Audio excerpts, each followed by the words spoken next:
ভৌগোলিকভাবে বাংলাদেশ ভাটির দেশ। হিমালয় এবং অন্যান্য উৎস থেকে সৃষ্ট নদীগুলো বাংলাদেশের বুক চিরে প্রভাবিত হয়ে বঙ্গোপসাগরে পড়েছে। আমাদের উজানের প্রতিবেশী ভারতের সাথে ৫৪টি আন্তঃসীমান্ত নদী রয়েছে। বাংলাদেশের এসব নদীর প্রায় সবকটিতেই তারা বাদ দিয়ে বাংলাদেশকে পানির অধিকার থেকে বঞ্চিত করছে। বাংলাদেশের পানি বিশেষজ্ঞরা জানাচ্ছেন, ভারতের এসব কাজের ফলে ১৯৯৭ সালের জাতিসংঘের পানি কনভেনশনের ৫ এবং ৭ নম্বর অনুচ্ছেদ স্পষ্টভাবে লঙ্ঘন করা হয়েছে। ১৯৭৫ সালে ভারত তিস্তা নদীর উজানে পশ্চিমবঙ্গ রাজ্যের জলপাইগুড়ি জেলার গজলডোবায় বাঁধ নির্মাণের মাধ্যমে তিস্তা নদীর নিয়ন্ত্রণ নিয়েছে। এর মাধ্যমে বাংলাদেশকে ন্যায্য হিসাবের কোনো পানি না দিয়ে ধীরে ধীরে মরুভূমিতে রূপান্তর করা হচ্ছে।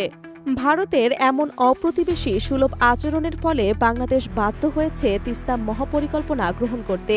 এর মাধ্যমে বাংলাদেশ অংশের তিস্তা নদীর ১১৫ কিলোমিটার এবং এর আশেপাশের প্রাণ প্রকৃতি রক্ষা করা যাবে।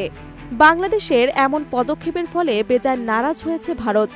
বিবিসি বাংলার এক প্রতিবেদনে বলা হয়েছে, তিস্তা নদীতে বাংলাদেশ অংশে একটি বহুমুখী ব্যারেজ নির্মাণের জন্য চীন যে তৎপরতা নিয়েছে সেটি আটকে আছে ভারতের আপত্তির কারণে।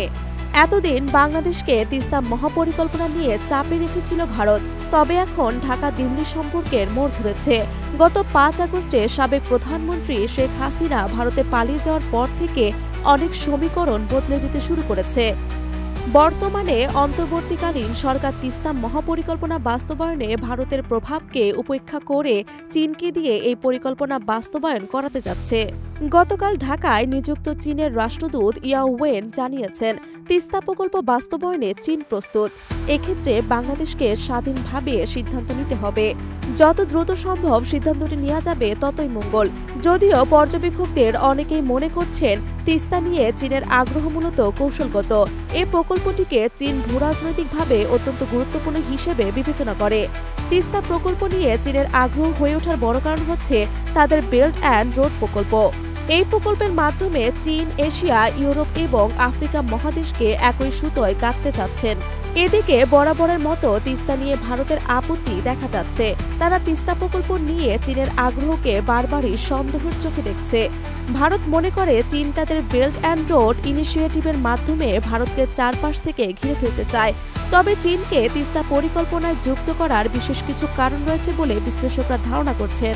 বাংলাদেশের তিস্তা প্রকল্পের আওতায় তিস্তা নদীর দুই পারে ২২০ কিলোমিটার গাইড বাঁধ নির্মাণ করা হবে। এছাড়াও নদী খনন, নদী শাসন, ভাঙন প্রতিরোধ ব্যবস্থা এবং আধুনিক সেচ ব্যবস্থার উন্নয়ন করা হবে। মাছ চাষ, পর্যটন কেন্দ্র স্থাপন করা এবং বিভিন্ন পদক্ষেপের মাধ্যমে প্রায় ১০ লাখ মানুষের কর্মসংস্থান হবে।